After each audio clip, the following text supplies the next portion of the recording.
I'm a OD on a OZ. She say she know me, she know the old me. 24 shots later, Kobe. Good morning, people. You know who it is. It's Tay Wiz coming live from the Man Cave. For those who are not subscribed to the YouTube channel and Twitter page, please feel free to do so now at TAE_WIGGS.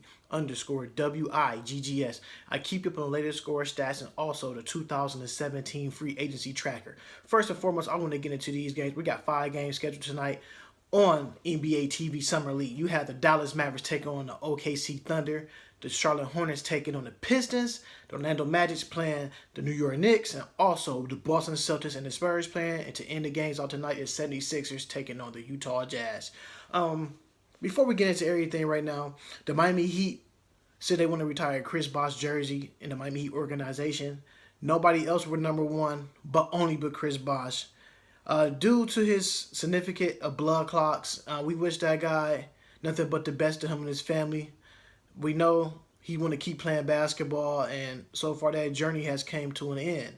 And just for this, I don't know Chris Bosh. I just want to say this to his family. I know somebody with blood clots, and he has some good days, and he also has some bad days. And I'm not going to say his name because I don't think he want everybody to know that, but just to know, to be an athlete, to have blood clots, it's nothing to play with. Just a reminder, if you go out there and play basketball and one of those rupture, that's a life and death situation. So I just want to say, Chris Bosh, you had a great career, maybe a Hall of Fame career where you're going down your road. Just want to take the time out and say, hey, from my family to yours, man, I wish you nothing but the best. Stay at home, man. Be with the family, man. I don't want you to get back there on that basketball court now and lose your life, man. Just say this, Chris Bosh from a basketball fan, man. Get well, and you will be back in the NBA life sooner or later than you think. I think you'll be more of like a TV anchor or a sports analyst for the NBA. So, Chris Bosh, hope to see you soon. Second, the Boston Celtics got their guy, Gordon Hayward, for a 4-year deal, $128 million. I mean, okay, cool. Do that make the Boston Celtics, make them competitive? That team still doesn't have enough power to take down the Cleveland Cavaliers. At the end of the day, the Cavaliers are still a scrappy team. They're going to get the stuff that they want. But how does this make Boston better? When you get you a scoring 3, so you take some of the load off Jay Crowder now, who could just maintain and focus on defense, guarding some of the best small forwards in the league or twos. So with Gordon Hayward coming to the East, his chances of becoming an All-Star is much better. That Boston team and the fans is behind him. And he's back with his coach, Brad Stevens, who had him at Butler University. So this makes this team better, definitely at that spot. And their chances to making the NBA championship is pretty high now. They probably got a good shot. I would give them probably an odds of like, I would say 13-2. You know, Golden State is 1. The Cavs going to be 2, and the Spurs going to be 3. With that being said, by them signing a Gordon Hayward, Marcus Smart is now in the trading block. The Celtics want to trade him. We'll see what else they can get for him. And also, by them picking up Gordon Hayward, they also release Kelly Olynyk. He is now, instead of a restricted free agent, he is now an unrestricted free agent, which means he can sign with any team he wants or the GMs from other teams to come pick him up. If I was the Cavaliers, I would go steal one of their players, especially a Kelly Olynyk, a guy who can score off the dribble. He got post moves and he can defend. It'd be complimentary to Kevin Love. I'm just throwing it out there. And they say, oh, you know what you're talking about. This is just for fun. I wouldn't mind seeing a player like that in the Cavs jersey who's going to be scrappy and is going to defend and rebound. I mean, what do you want? He did light the Cavaliers up in the playoffs with 26 points. And that's the guy who had the infamous arm bar on Kevin Love. Next, we're going to get into Patrick Patterson signing a 3-year deal with the OKC Thunder. OKC is making some nice moves out there. They got Patrick Patterson, and also they picked up Paul George. And what else can they do? And I just want to say this. With Patrick Patterson, he can play the 4 and the 3. So with that being said, you get a rebounder, he shoots the threes, and he's definitely a good free throw tosser. So you get a guy who can penetrate to the hole, and he can defend, and he can take some of the pressure off for Russell Westbrook on a nightly basis, and also a Paul George. And with that being said, Rudy Gay destination spot is the OKC Thunder. So don't be surprised if he do get signed with them by today or further down the road later on this week. I do see Rudy Gay signing with them. You could put Rudy Gay at that forward spot. You got Steven Adams at the 5, Paul George at the 3. And like I said, you still got Andre Robertson out there. You put him at the 2 and Russell Westbrook at the 1. So this team can make a chance or make a run at the NBA title. Does this team still has enough power to take down the Warriors? I don't think so. Is this team better than the San Antonio Spurs? I still don't think so. It's still other stuff that the Thunder still need to address if they want to make a run at the title. You still got to address the needs as a backup point guard off the bench and some role players. If you get one of them guys coming off the bench for you as some nice role players like a Kelly Olynyk and Marcus Smart, then you might have a legitimate shot to take down one of them powerhouses in the West. So next we're going to get into the Sacramento Kings signed 2 key veterans.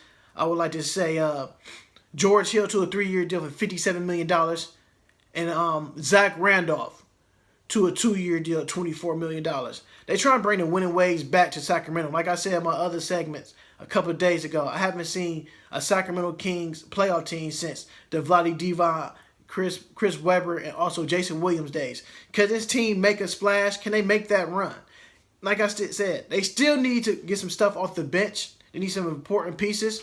Because right now you don't have a DeMarcus Cousins coming on your starting lineup to put up the type of numbers that you have on a nightly basis. So this team's still searching for an identity. Yes, you pick up a great point guard, George Hill. But remember this, Sacramento King fans. George Hill has gotten hurt in the last couple of seasons when you need him the most in the playoffs. So just keep that in mind. Zach Randolph would be Zach Randolph, but he's not the Zach Randolph of old. He is slowing down as a much. He only can jump off like 2 feet off the ground, but he's still efficient. So if you can get that Zach Randolph that can at least get you every night 18 to 10, these guys would be fine. But like I said, they got to address their bench as well. Right now, the Brooklyn Nets offered Otto Porter, yes, a 4-year deal, $106 million. The same deal he got from Sacramento Kings.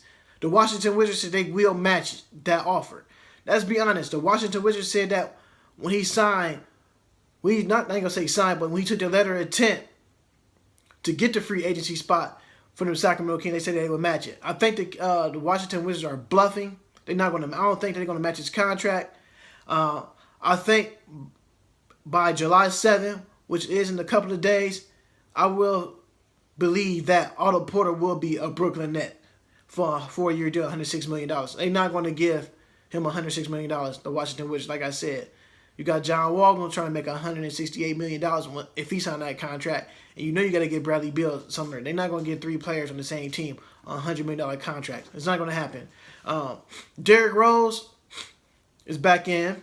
He was meeting with the Milwaukee Bucks the other day. They said that meeting went well just because he's not that far from home from Chicago. And like I said before, now he has a meeting with the LA Clippers. If the Clippers can get that, that would be a nice pickup with him. He don't have to do much because you still got DeAndre Jordan and Blake Griffin and that team. So if Derrick Rose, I can see by the end of the week, Derrick Rose either signing with the Clippers or the Bucks.